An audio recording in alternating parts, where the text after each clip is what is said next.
Frères et sœurs, loué soit Jésus-Christ. Aujourd'hui, j'ai la grâce de partager avec vous ma méditation sur deux mots, des mots d'une certaine banalité, mais qui m'ont provoqué à partir des textes de la liturgie de ce jour. Ces mots sont devenus pour moi des concepts théologiques forts. Il s'agit du mot arbre et du mot longévité. L'arbre et la longévité. Ça pourrait donc être ça le titre de mon partage. On dit que dans la tradition hébraïque, tout homme est obligé de planter un arbre et d'avoir un enfant. Ce n'est pas simplement pour barrer la route au désert, comme beaucoup pensent, ou simplement pour se soumettre au commandement de Dieu de se multiplier. En fait, dans un monde où vivre longtemps semble devenir une malédiction pour soi-même et une punition pour les autres, pour l'entourage, au moment où l'euthanasie est désormais présentée comme une solution à la souffrance ou à la perte de sens, eh bien la parole de Dieu nous propose une autre vision, une vision enracinée sur la bénédiction, sur la fidélité et l'espérance. Comment cela? Dans le jardin d'Éden, Dieu plante l'arbre de vie au centre. Ce n'est pas un simple végétal, mais le signe que la vie vient de Dieu, qu'elle est sacrée, nourrissante et renouvelable. Dans le livre de l'Apocalypse, cet arbre porte du fruit chaque mois et ses feuilles servent à guérir les nations. Quelle image!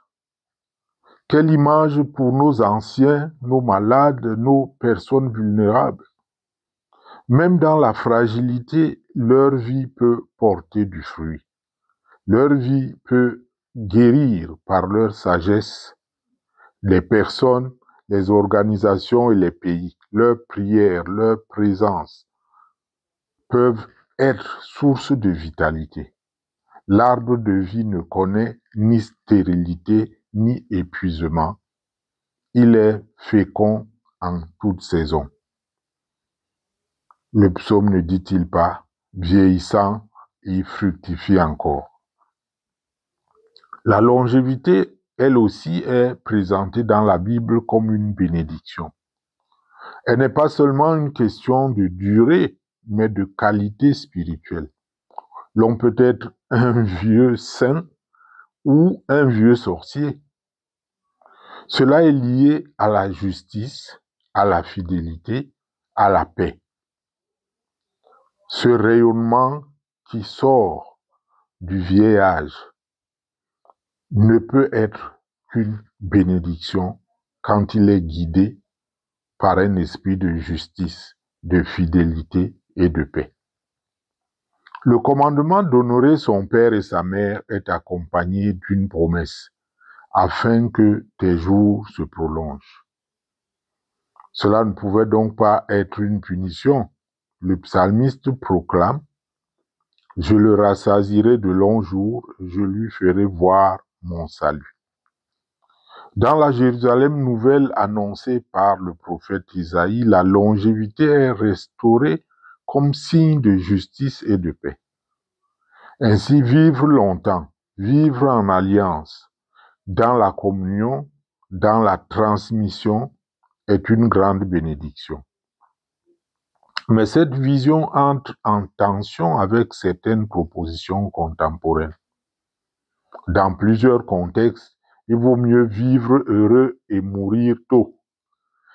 Ailleurs, l'euthanasie est présentée comme un droit, une liberté, une réponse à la souffrance. Pourtant, la foi chrétienne nous appelle à accompagner, à consoler, protéger la vie et non à hâter la fin.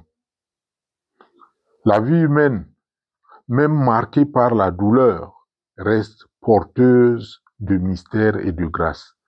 Elle mérite d'être entourée, honorée, accompagnée jusqu'au bout. L'arbre de vie ne cesse pas de porter du fruit, même dans ses dernières saisons. La longévité devient alors une forme de résistance spirituelle contre la logique du rejet, de l'utilité et de la performance. Frères et sœurs, mon souhait et ma prière est que mon milieu, votre communauté soit un jardin où les arbres de vie grandissent, enfants, jeunes, anciens, malades et même les mourants. Que chacun soit entouré, écouté, respecté, accompagné. Loué soit Jésus-Christ. Choisir la vie, c'est refuser l'abandon. Choisir la vie, c'est protéger la dignité.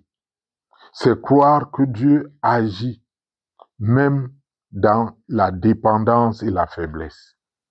C'est bénir la durée, accueillir la fécondité cachée et espérer la guérison des nations.